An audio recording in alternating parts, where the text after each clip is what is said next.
आप देख सकते रहेंगे ये जो है सेंट्रल एसी है। सेंट्रल एसी में क्या लगा हुआ है हम देख सकते रहेंगे। ये जो है आपका आइस आया हुआ है सेंट्रल एसी में। इसका पूरा के कंप्रेसर पे और पाइप पे आइस जमा हुआ है, देख रहे हैं यहाँ पे पूरा के पूरा। यानी कि ये कंप्रेसर का सिर्फ ये एरिया है, हेड रहता है, ये बचा हुआ है। क्यों बचा हुआ है ये कंप्रेसर का ये एरिया? क्योंकि ये जो रहता है एरिया आपका गर्म रहता है, ये डिस्चार्ज है ना, यहाँ से गर्म रहता है, इसलिए ये बचा हुआ है, नहीं तो ये भी पूरा आइस आ जाता था। ठीक है, तो इस तरह से अगर आइस आ रहा है मशीन में, क्या प्रॉब्लम हो सकता है, क्या दिक्कत होगा और क्या क्या रीजन से आता है, इसी के बारे में हम समझेंगे, जानेंगे, देखेंगे। इस तरह से अगर आइस आया हुआ, देख रहे हैं यहाँ पे, इस तरह से अगर आइस आया हुआ है पूरा कंप्रेसर के बॉडी तक आया है, अगर चलता रहेगा तो मशीन में क्या प्रॉब्लम होगा, किसको पता है? कमेंट करके आप बता सकते रहेंगे। बेसिक इस तरह से रहेगा। तो आपको बता दें सबसे पहले, अगर इस तरह से चलता रहेगा तो क्या होगा, कंप्रेसर खराब हो जाएगा। कंप्रेसर खराब क्या हो जाएगा, इसका जो वाइंडिंग रहता है वो जल जाएगा, क्योंकि हमेशा इसके अंदर क्या होगा, लिक्विड आ रहा है। आइस जम जाएगा तो गैस क्या होगा, लो प्रेशर हो जाएगा, लो टेम्परेचर हो जाएगा, कंटिन्यू आइस जमता रहेगा कंप्रेसर के ऊपर में। कंटिन्यू चलते हुए से क्या होगा, आपका लिक्विड आएगा, लिक्विड प्रेस करेगा, डिस्चार्ज नहीं कर पाएगा, गर्म नहीं, पंपिंग नहीं सही तरीके से कर पाएगा, ये जल जाएगा, खराब हो जाएगा। तो ये सही तरीका नहीं है, ओके, कभी भी इस तरह से। तो हमें क्या करना होगा, इस तरह से अगर आइस आ रहा है तो हमें क्या चीज़ प्रॉब्लम हो सकता रहेगा, ये हम समझते हैं, देखते हैं, जानते हैं। आइस बन कहाँ से रहा है, देख सकते रहे यहाँ पे, ये फर्स्ट देख सकते रहे, ये टॉप है आपका कंप्रेसर है, ये टॉप है, यहाँ से क्या हो रहा है, डिस्चार्ज है ये। ठीक है, डिस्चार्ज पाइप यहाँ पर आया और यहाँ से निकल करके कुछ तरह से आ रहा है, और यहाँ से निकल के ये आया, देख सकते हैं यहाँ पे, और यहाँ से निकल करके कहाँ जा रहा है, ये आउटडोर में जा रहा है। ठीक है, ये निकल करके यहाँ से जाया कंडेंसर में गया, कंडेंसर से घूम करके ये आया। ठीक है, यहाँ पे जैसे कंडेंसर है, कंडेंसर लाइन जो है यहाँ पे ये गंदा नहीं है, सॉरी कंडेंसर जो है भी साफ सुथरा ही लग रहा है, और कंडेंसर पे आइस नहीं जमा हुआ है। आइस कहाँ जमा हुआ है, सिर्फ है आपका इवापोरेटर साइड में ही आइस जमा हुआ है। इवापोरेटर में कहाँ पे जमा हुआ है अभी आपको दिखाते हैं, देख सकते रहेंगे यहाँ पर जो है आपका ये एरिया जो है आपका इवापोरेटर है। ठीक है, ये एरिया जो है आपका इवापोरेटर है, ये इतना ही जो है जितना आइस जमा हुआ है ये इवापोरेटर है। ठीक है, और ये जो ये एरिया आपका कंडेंसर है। ठीक है, तो ये जो है आपका नॉर्मली देख सकते हैं कौन सा एसी हो सकता रहेगा, पैकेज एसी या सेंट्रल एसी जब लोग कहते हैं ना, वो एसी है। पैकेज एसी, सेंट्रल एसी जो रहता है वो एसी है। ठीक है, इस तरह से अगर जमा हुआ, आइस जमा हुआ है, मोटा जमा हुआ है, तो कभी भी देख सकते रहेंगे अगर इस तरह से आइस जमा हुआ है, कहाँ से जम रहा है ये जो आपका डिस्चार्ज निकला, डिस्चार्ज यहाँ से जा रहा है, कंडेंसर में भी प्रॉब्लम नहीं है, कंडेंसर से निकल करके ये फिल्टर आ रहा है, ये जो लगा हुआ है ना ये कंडेंसर से आ रहा है, ये लाइन आ रहा है कंडेंसर से आ रहा है, कंडेंसर से निकल करके यहाँ आया, और ये फिल्टर ड्रायर लगा हुआ है, फिल्टर ड्रायर के नीचे घूम करके कुछ इस तरह से वापस आ रहा है। ठीक है, यानी कि फिल्टर ड्रायर तक भी आइस नहीं है, फिल्टर ड्रायर के आगे जो आइस नहीं है, ये आइस कहाँ जमा हुआ है, ये यहाँ पर जमा हुआ है जहाँ पे ओरिफिस लगा हुआ है। ठीक है, फिल्टर ड्रायर कहाँ पे जमा हुआ है, ये ओरिफिस, यानी कि फिल्टर ड्रायर से निकल करके, यहाँ से निकल करके यहाँ पर आया और यहाँ पे आइस जमना स्टार्ट हो गया है। इसका मतलब क्या हो सकता रहेगा प्रॉब्लम, इसका मतलब है हमारा प्रॉब्लम कहाँ पर है, ये यहाँ से, या तो फर्स्ट चीज में क्या हो सकता रहेगा, गैस कम हो सकता रहेगा, गैस लो। ओके, फर्स्ट हो सकता है गैस लो, या तो फिर हो सकता रहेगा आपका क्या प्रॉब्लम हो सकता रहेगा, एक्सपेंशन वाल जो है ब्लॉकेज है, खराब है,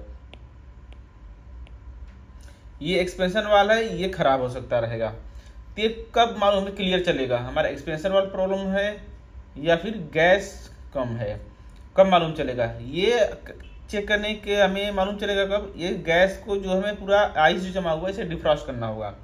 ये पूरा आइस जो जमा हुआ है ना, यहाँ पे जो आइस जमा हुआ है इसे क्या करना होगा, पूरा आइस को हमें पिघलाना होगा।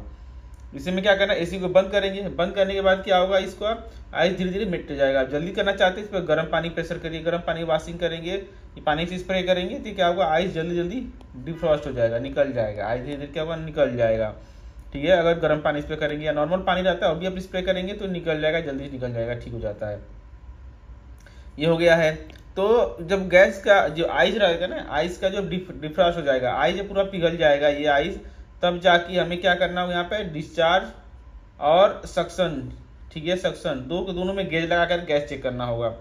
ठीक है, डिस्चार्ज और सक्शन दोनों गेज लगाकर चेक करेंगे, गैस चेक करेंगे इसमें, तो हमें क्लियर मालूम चलेगा इसमें गैस कम है या हाई है। अगर इसमें गैस आपका नॉर्मली 822 मान के चलो है, ठीक है, गैस में 822 है, तो सक्शन कितना हमारा हो जाएगा, सक्शन हो जाएगा नॉर्मली मान के चलो हमारा 60। डिस्चार्ज कितना हो जाता है 260 मान के चलो। ये जो है परमानेंट फिक्स नहीं है, ये आपका कम ज़्यादा हो सकता रहेगा। ठीक है, सक्शन जो है डिस्चार्ज है कम ज़्यादा हो सकता रहेगा अकॉर्डिंग एम्बिएंट टेम्परेचर। ठीक है, एम्बिएंट टेम्परेचर हिसाब से कम ज़्यादा होते रहता है, कम ज़्यादा। ओके, अगर नॉर्मली आपका 60 है 250 है, इसका मतलब गैस के अंदर सही है, कोई प्रॉब्लम नहीं है। अगर आपका गैस जो इसके मान के चलो आपका सक्शन, ठीक है, सक्शन इसमें आ रहा है 20 आ रहा है। ठीक है, सक्शन जो है 20 आ रहा है, डिस्चार्ज इसका कितना है 260 है।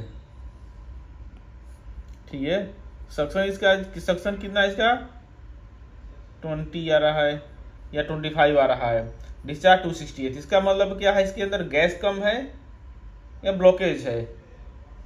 कभी याद रखिए, अगर गैस आपका ब्लॉकेज रहे कम रहेगा, ठीक, गैस आपका कम रहेगा तो टाइम में क्या होगा, सक्शन कम है तो डिस्चार्ज भी कम रहेगा।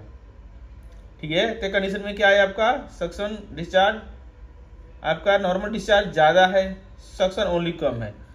ठीक है, और कंडीशन में क्या हो सकता रहेगा आपका एक्सपेंशन वाल जो लगा हुआ है, ये एक्सपेंशन वाल जो है ये ब्लॉकेज है, ये एक्सपेंशन वाल है, ये आपका ब्लॉकेज है, ओरिफिस लगा हुआ है इसके अंदर, एक्सपेंशन वाल नहीं है, ये ओरिफिस है इसके अंदर में, ये ब्लॉकेज है। अगर गैस आपका पूरा है तो टाइम में क्या करना होगा, इसका एक्सपेंशन ये खोल लेंगे, ओपन टाइप है, इस समय फ्लेयर है, इसे खोलेंगे, यहाँ से खोल करके इसका ओरिफिस रहेगा, उसे क्लीन करेंगे, सर्विस करेंगे, नया लगाएंगे, प्रॉब्लम सॉल्व हो जाता है। लेकिन इसे चेक करने से पहले कन्फर्म में गैस करना है। ठीक है, गैस जो रहता है उसे में कन्फर्म करना है गैस में है कि नहीं है। और दूसरा चीज़ के चेक करना है क्या, और भी क्या हो सकता रहेगा आपका बेल्ट। ठीक है,